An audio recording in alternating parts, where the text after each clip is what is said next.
Hello everyone, मैं कमलेश्वर शर्मा आप सभी का अपने यूट्यूब चैनल पर स्वागत करता हूं। मैं हर दिन की तरह आज फिर आपके साथ वीडियो शेयर करने आया हूं हिंदी माध्यम के विद्यार्थियों के लिए। आज बारी है कक्षा 10वीं की। तो कक्षा 10वीं के लिए गणित में समरूप त्रिभुजों के अनुप्रयोग भाग 15 इकाई 8 में, जैसा कि आप सभी को पता है कि मैं हर रोज़ 2 वीडियो शेयर करता हूं आपके साथ, एक हिंदी मीडियम के लिए और एक इंग्लिश मीडियम के स्टूडेंट्स के लिए। एक दिन क्लास 9th के लिए और एक दिन क्लास 10th के लिए। तो आज जो टर्न है, बारी है, वो क्लास 10th की है, क्लास 10वीं की है। तो आज मैं क्लास 10वीं के लिए 2 सवाल यहाँ लेके आया हूँ। ये दोनों ही सवाल बहुत ही महत्वपूर्ण हैं। यदि आप इन्हें अच्छी तरह समझना चाहते हैं तो वीडियो को लास्ट तक ज़रूर देखें और चैनल से जुड़े रहने के लिए पहले चैनल को रेड बटन पर क्लिक करके सब्सक्राइब कर लें और उसके बाद देखना प्रारंभ करें। तो आज का जो पहला सवाल है वो है क्वेश्चन नंबर 26वां सवाल है। इससे पहले हमने 25 सवाल सोल्व कर लिए हैं और 14 भाग सोल्व कर लिए हैं। आज ये 15वां भाग है। इसका ये 26वां सवाल ये है। चित्र में AD तथा BE क्रमशः भुजाओं BC तथा AC पर लंब हैं। चित्र में AD तथा BE क्रमशः भुजाओं BC तथा AC पर लंब हैं। ये चित्र देखेंगे आप, ABC त्रिभुज, इसमें AD ये लंब है यहाँ BC पर और ये BE लंब है यहाँ AC पर। तो सिद्ध कीजिए नंबर 1, त्रिभुज ADC समरूप त्रिभुज BEC। त्रिभुज ADC ये त्रिभुज समरूप त्रिभुज BEC ये त्रिभुज, इन दोनों को समरूप करना है। ये पहला भाग है। दूसरा भाग है CA गुणा C बराबर CB गुणा CD। तो CA ये भुजा है गुणा CE ये भुजा है बराबर CB गुणा CD। CB ये भुजा है और CD ये भुजा है। ये दूसरा भाग। तीसरा है त्रिभुज ABC समरूप त्रिभुज DEC। त्रिभुज ABC ये पूरी त्रिभुज समरूप त्रिभुज DEC ये छोटे वाले त्रिभुज, इसको यहाँ हम मिलाएंगे तो ये DEC त्रिभुज ऐसे दिखाई देगी। त्रिभुज DEC, इन दोनों को समरूप करना है। ये तीसरा भाग। चौथा है CD गुणा AB। तो CD ये टुकड़ा है और गुणा AB ये भुजा है बराबर CA गुणा D। तो CA ये भुजा है और गुणा DE जो ये भुजा है। तो ये चौथा भाग है।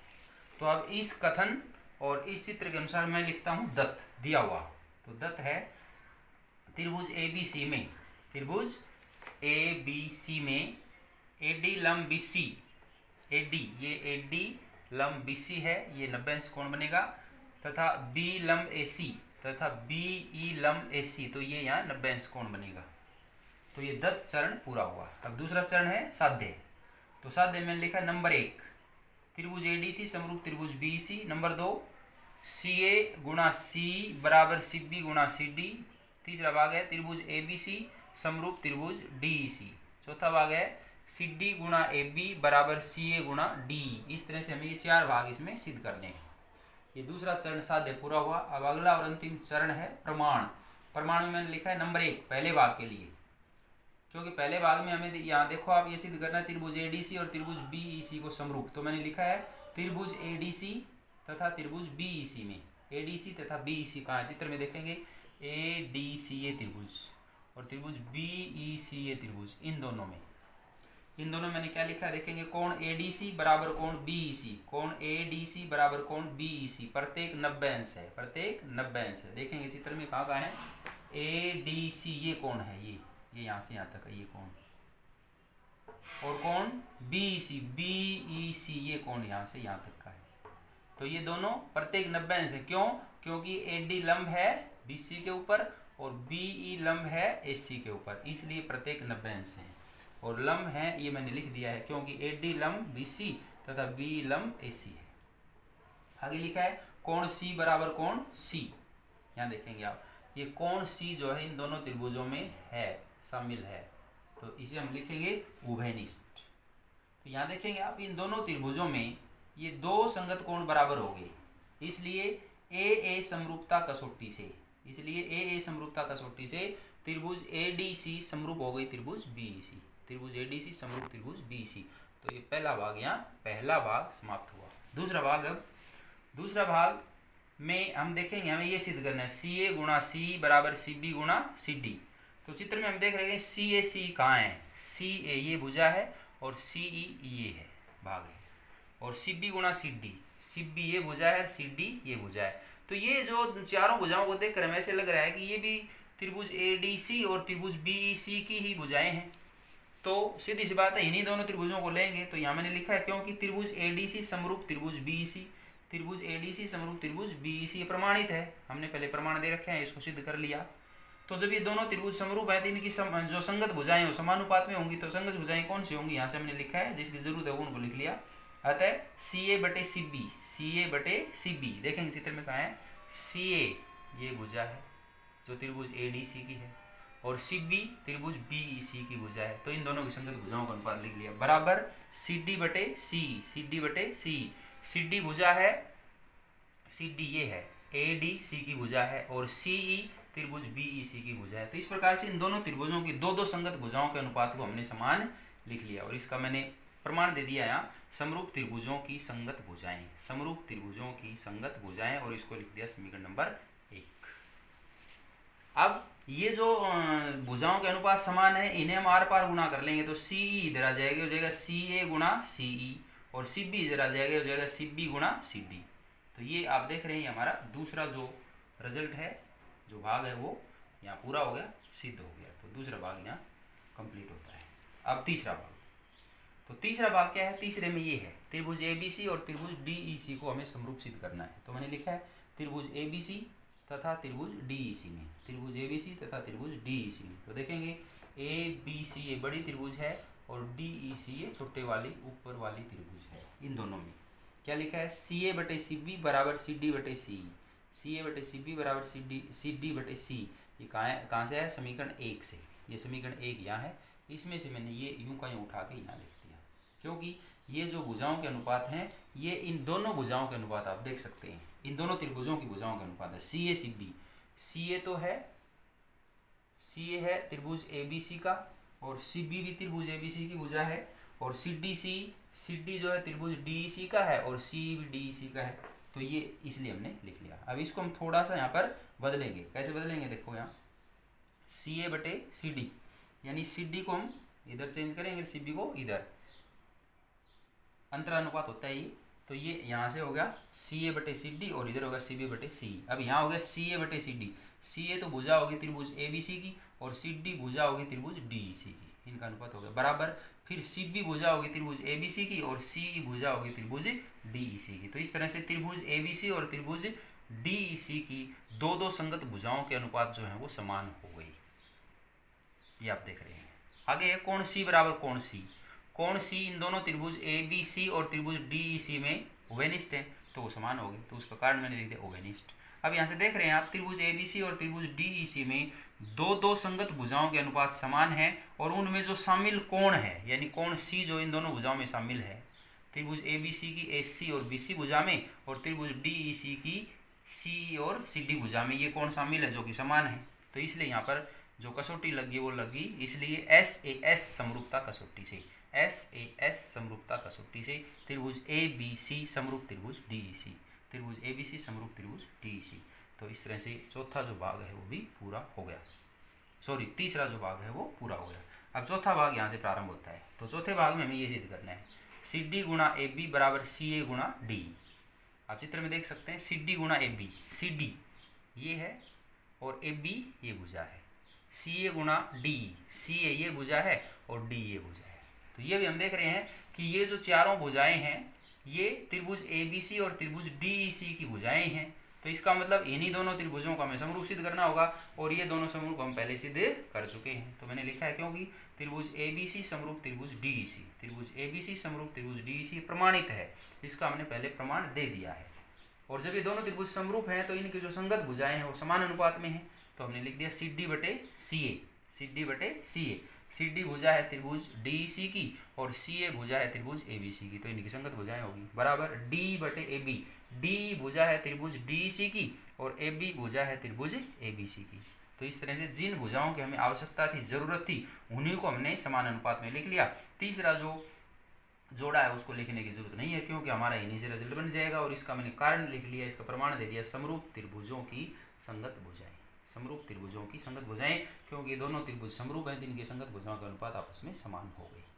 अब इन्हें मैं आर बार गुणा करूंगा, तो ए बी को इधर ले आऊंगा तो ये हो जाएगा सी डी गुणा ए बी, और इधर सी ए आ जाएगा तो हो जाएगा सी ए गुणा डी। तो ये होगा सी डी गुणा ए बी बराबर सी ए गुणा डी। तो इति सिद्धम, ये पहला जो सवाल है वो पूरा होता है। अब अगला सवाल है आज का, क्वेश्चन नंबर 27, 27वां सवाल है। चित्र में कोण ए बराबर कोण बी, ये चित्र है, इसमें ये कोण ए बराबर है कोण बी, तथा ए डी बराबर बी तथा ए डी बराबर बी ई। तो दिखाइए कि डी समांतर ए बी, डी समांतर ए बी, ये डी ई है और ये ए बी है, इन्हें हमें समांतर करना है। तो इस कथन और इस चित्र के अनुसार मैं लिखता हूँ, दत्त दिया हुआ त्रिभुज ए बी सी में, त्रिभुज ए बी सी में कोण ए बराबर कोण बी, कोण ए बराबर कोण बी तथा ए डी बराबर बी, ये ए डी बराबर बी, ये दत्त चरण पूरा हुआ। अगला चरण है साध्य, सिद्ध करना। तो सिद्ध करना डी समांतर ए बी, ये डी समांतर ए बी, इन दोनों को समांतर सिद्ध करना है। साध्य है डी समांतर ए बी। अब अगला अंतिम चरण है प्रमाण। प्रमाण में मैंने लिखा है त्रिभुज ए बी सी में, त्रिभुज ए बी सी में कोण ए बराबर कोण बी, ये दत्त है, कोण ए बराबर कोण बी, ये कोण ए और कोण बी बराबर है, ये दत्त है, दिया हुआ है। इसलिए ए सी बराबर बी सी, इसलिए ए सी बराबर बी सी, ए सी ये भुजा और बी सी ये भुजा बराबर है। क्यों है? समान कोणों की संगत भुजाएं, समान कोणों की संगत भुजाएं।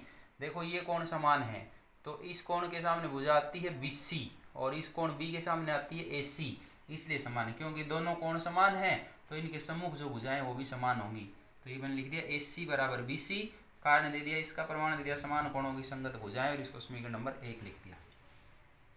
और क्योंकि ए डी बराबर बी, क्योंकि ए डी बराबर बी ये दत्त ये दिया हुआ है, इसको समीकरण नंबर 2 लिख दिया। ये आप देख सकते हैं यहाँ, ये यहाँ है ए डी बराबर बी, ये दिया हुआ है। अतः समीकरण 1 तथा समीकरण 2 से, समीकरण 1 तथा 2, समीकरण 1 में भी ये समान आपस में और समीकरण 2 में भी, तो समीकरण 1 के बाएं पद को समीकरण 2 के बाएं पद से भाग करके अनुपात बना दिया, यानी ए सी बटे ए डी, ए सी ए बटे में ए डी लिख दिया, तो ए सी बटे ए डी बराबर। इसी तरह दाएं पदों से भी अनुपात बना दिया, तो इसका दाएं पद एक का बी सी, इसका बी है, तो बी सी बटे बी, तो ये बन गया ए सी बटे ए डी बराबर बी सी बटे बी ई। तथा कोण सी बराबर कोण सी, कोण सी और सी बराबर है, क्यों? उभयनिष्ठ है। किस में है उभयनिष्ठ? दिखा है मैंने त्रिभुज ए बी सी व त्रिभुज डी ई सी में, त्रिभुज ए बी सी और त्रिभुज डी सी में ये जो कोण सी है ये दोनों में आता है, जो कि एक उभयनिष्ठ कोण है। अब यहाँ से हम देख रहे हैं कि ए सी बटे ए डी, ए सी ये भुजा है ए सी, और ए डी ये टुकड़ा है नीचे का, अनुपात बराबर है। और इसमें बी सी बटे बी, बी सी ये भुजा है और बी ये टुकड़ा है। और कोण सी बराबर कोण सी ये उभयनिष्ठ है। किसमें उभयनिष्ठ है? त्रिभुज ए बी सी व त्रिभुज डी ई सी में। और क्योंकि ए सी बराबर बी सी है, ए सी बराबर बी सी है, इसलिए यहां से इसको हम ये लिख सकते हैं ए सी बटे डी सी बराबर बी सी बटे सी ई। ये देखें आप, इसलिए इसे हम क्या लिख सकते हैं? ए सी बटे डी सी बराबर बी सी बटे सी ई। इस अनुपात से हम ये लिख सकते हैं ए सी बटे डी सी बराबर बी सी बटे सी ई। ए सी कहाँ है? देखेंगे ए सी ये भुजा है त्रिभुज ए बी सी की, और बटे डी सी भुजा है त्रिभुज डी ई सी की, बराबर बी सी बटे सी, बी सी भुजा है त्रिभुज ए बी सी की, और बटे सी भुजा है त्रिभुज डी ई सी की। तो ये दो संगत भुजाओं के अनुपात समान हो गए। यहाँ दो संगत भुजाओं के समान अनुपात जो है समान हो गए, और उनमें शामिल एक एक कोण समान है क्योंकि उभयनिष्ठ है। इसलिए त्रिभुज ए बी सी समरूप त्रिभुज डी ई सी, ये एस से एस समरूपता कसौटी से दोनों समरूप हो गए। त्रिभुज एबीसी समरूप त्रिभुज डीईसी, एस से एस समरूपता कसौटी से।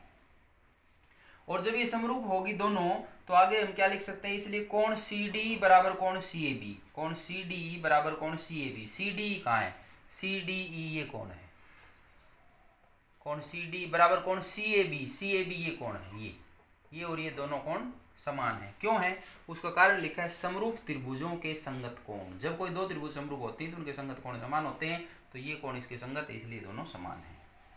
अब मैंने आगे लिखा है क्योंकि कोण सी डी ये वाला, कोण सी डी ये वाला तथा कोण सी ए बी ये वाला रेखाओं डी व ए बी के लिए, रेखाओं डी व ए बी के लिए तिर्यक रेखा AC द्वारा बने हैं। ये तिर्यक रेखा AC द्वारा इन दोनों रेखाओं के साथ बने हैं, ऐसे यहाँ और यहाँ, जो कि संगत युग्म को दर्शाते हैं। जो कि किसको दर्शाते हैं, संगत युग्म। ये संगत युग्म संगत कोणों का युग्म बनता है, जोड़ा बनता है। और जब इस प्रकार से संगत कोणों का जो युग्म है, यानी संगत कोण जब समान हो तो वो दोनों रेखाएं आपस में समांतर होती हैं। तो यहाँ सिद्ध हो गया अतः D समांतर AB, अतः D समांतर AB। और इसका प्रमाण हो गया संगत कोण गुण धर्म के विलोम का प्रयोग करते हुए, संगत कोण गुण धर्म के विलोम का प्रयोग करते हुए इति सिद्धम। आज के लिए बस इतना ही। यदि आपको ये दोनों सवाल समझ में आए हैं तो आप इस वीडियो को लाइक करें, शेयर करें और चैनल से जुड़े रहने के लिए, आगे आने वाले वीडियोस देखने के लिए, सिलेबस कंप्लीट करने के लिए और एग्जाम में अच्छे से अच्छे मार्क्स प्राप्त करने के लिए आप चैनल को सब्सक्राइब कर लें। धन्यवाद।